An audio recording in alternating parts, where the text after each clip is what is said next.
देखिए, आज हम ऐसे सेक्टर के बारे में डिस्कशन करेंगे जिसका ग्रोथ पोटेंशियल बहुत ही स्ट्रॉन्ग दिख रहा है, ठीक है? और आने आने वाला टाइम भी हो सकता है इसी सेक्टर और इसी इंडस्ट्री का हो, ठीक है? और अगला जो हमारा बूम आएगा हो सकता है यही सेक्टर या और यही इंडस्ट्री हो, राइट?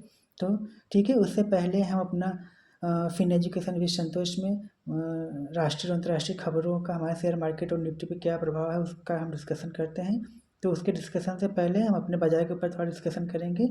देखिए, आप एक हिस्टोरिकली डेटा चेक करें, ठीक है? और आप देखिए कि बजट से ठीक पहले का कोई भी वीक, ठीक है, मैक्सिमम आपको बुलिश मिलेगा, ठीक है? एक हिस्टोरिकल डेटा है, मैंने भी इसका बैक टेस्टिंग किया है। हम चाहेंगे कि आप भी इसका बैक टेस्टिंग करें और चेक करें कि जिस दिन भी बजट आने वाला है उस बजट का ठीक पहले का सप्ताह देखिए, आपको उसमें बुलिशनेस नज़र आएगी। तो ऐसा क्या कारण होता है कि बजट से ठीक पहले का वीक जो होता है वो बुलिश होता है? हाँ, उसके बाद कभी बजट के बाद कभी बुलिश होता है, कभी बेरिश होती है, राइट? तो सब देखिए एक एक्सपेक्टेशन पे चलता है, जैसा एक्सपेक्टेशन होता है बजट को लेके, वैसे ही वो सेक्टर वो इंडस्ट्री परफॉर्म करती है, ठीक है? तो बेसिकली सरकार का भी कंट्रीब्यूशन थोड़ा बहुत तो होता ही होगा कि हम अपने बजट को अच्छा रिप्रेजेंट करें, जिसकी वजह से एक पॉजिटिव सेंटीमेंट जाए, ठीक है? तो यही कारण हो सकता है कि अभी हम थोड़ी-सी रैली देख रहे हैं, लेकिन मेरा मानना है कि ये तो बजट की प्री बजट रैली है और अगर रियल बुलिशनेस आनी होगी ना तो 23,500 के ऊपर ही आएगी।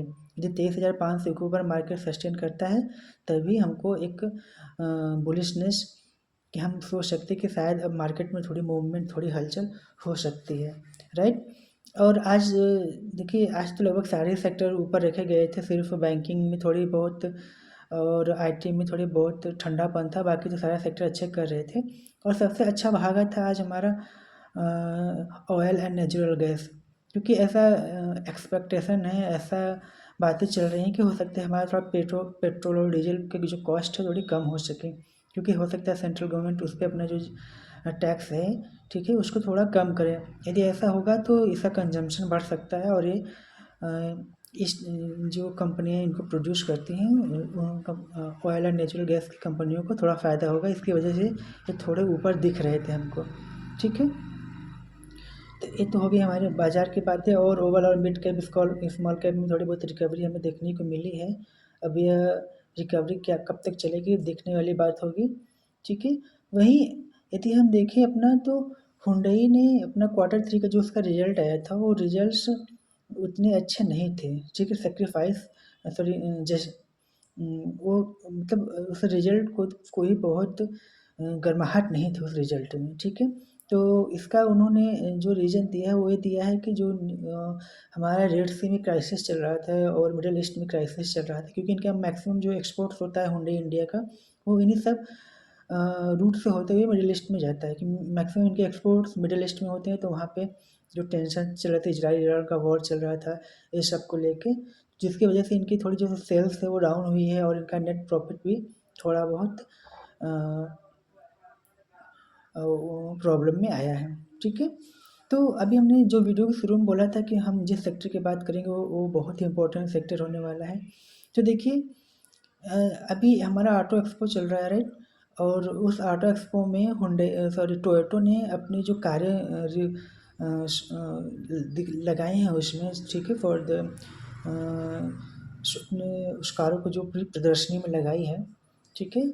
तो उस कारों में जो उनके जो मॉडल्स हैं ना, जो हाइब्रिड टाइप के मॉडल्स हैं, हाइब्रिड मतलब कि वो गैस से भी चलेंगे और उसमें वो इलेक्ट्रिक भी होगा। तो हाइब्रिड होते हैं कि आप पहले तो इलेक्ट्रिक यूज करिए और इमरजेंसी में आप उसमें गैस भी भरवा सकते हैं। तो गैस बेसिकली क्या होता है, वो इथेनॉल का पार्ट होता है, ठीक है? इथेनॉल का पार्ट होता है। और इथेनॉल कहाँ से प्रोड्यूस होता है? इथेनॉल बेसिकली हमारे जो शुगर्स होते हैं तो वहाँ से इसको हम प्रोड्यूस करते हैं। तो इससे देखिए शुगर केन का प्रोडक्शन बढ़ेगा और ये यदि इसको बढ़ावा मिलता है ना तो हमारे फार्मर्स को भी इनडायरेक्टली और डायरेक्टली बेनिफिट होगा, ठीक है? तो एक अच्छी बात है। और सबसे बड़ी बात होगी कि इससे जो हमारा फ्यूल कॉस्ट होता है वो डिक्रीज़ हो जाएगा।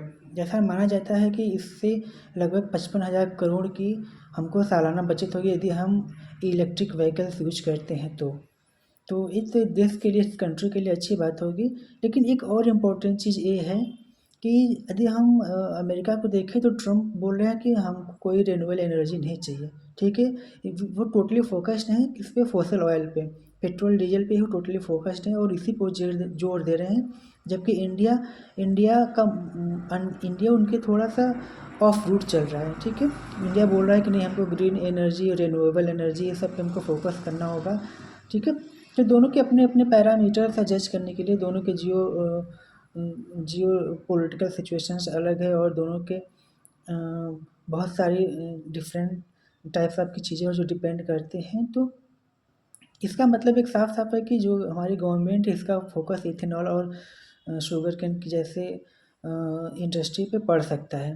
तो ऐसे स्टॉक्स जो डायरेक्टली इनसे बिलोंग्स करते हैं, जो इलेक्ट्रिक व्हीकल से बिलोंग्स करते हैं, बेसिकली जो इथेनॉल प्रोड्यूसर, जो इथेनॉल को प्रोड्यूस करते हैं, इस टाइप की स्टॉक पे हम अपने एनालिसिस कर सकते हैं, राइट। तो इसमें एक अच्छी खासी ग्रोथ, और ये भी निसेंट फेस पे है, मतलब ये अभी स्टार्टिंग है, स्टार्टिंग होगा फिर इसके बाद एक ज़बरदस्त ग्रोथ आएगा।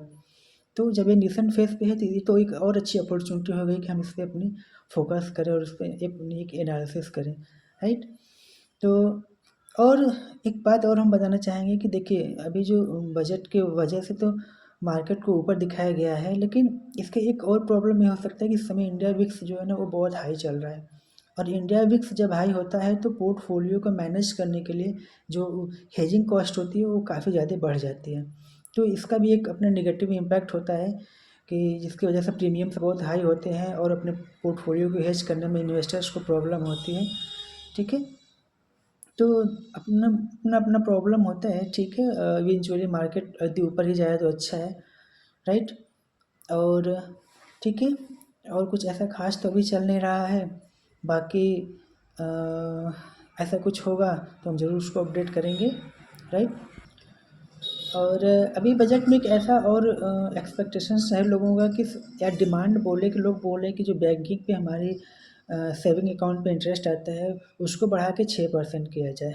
तो ये तो नेक्स्ट टू इम्पॉसिबल लगता है कि शायद कि अब हमको सेविंग्स अकाउंट पे हमको 6% का इंटरेस्ट मिले, क्योंकि यदि 6% का इंटरेस्ट सेविंग अकाउंट पे मिलते हैं तो हमारे बैंकिंग की जो प्रोबेबिलिटी है, प्रॉफिट मार्जिन है, उस पर इम्पैक्ट, बहुत ज़्यादा इम्पैक्ट आएगा, ठीक है। तो यदि ऐसा करना होगा तो उनको लोन को हाई कॉस्ट पे लोन को उनको देना पड़ेगा लोगों को, ठीक है। जैसे जो अभी 10%, 11% में हमको पर्सनल लोन मिल जाता है, फिर वो 18-19%, 20% में मिलेगा, तब जाके उनका जो गैप और प्रॉफिट मार्जिन दोनों मेंटेन हो पाएगा। तो ऐसा तो लगता नहीं है कि सेविंग्स अकाउंट पे हमको 6% का इंटरेस्ट रेट मिले। और देखते हैं कि बजट में तो कुछ 1-2 दिन बचे हैं बजट को आने में, ठीक है। तब तक इसकी प्री रैली को एंजॉय करते हैं। और वीडियो कैसा लगा आप लोग कमेंट में ज़रूर लिखिएगा, और वीडियो को लाइक ज़रूर कर दीजिएगा, अपने दोस्तों के साथ शेयर करिएगा। और कोई प्रॉब्लम्स हो आपके स्टॉक रिगार्डिंग, ठीक है, कि उसकी वैल्यूएशन के बारे में, तो हम अपना उस पर एक एजुकेशनल पर्पज़ के लिए अपनी राय दे सकते हैं, तो आप कमेंट ज़रूर करिएगा। यहीं तक रखते हैं, वीडियो को लाइक ज़रूर कर दीजिएगा। चलिए फिर मिलते हैं, तब तक के लिए थैंक यू।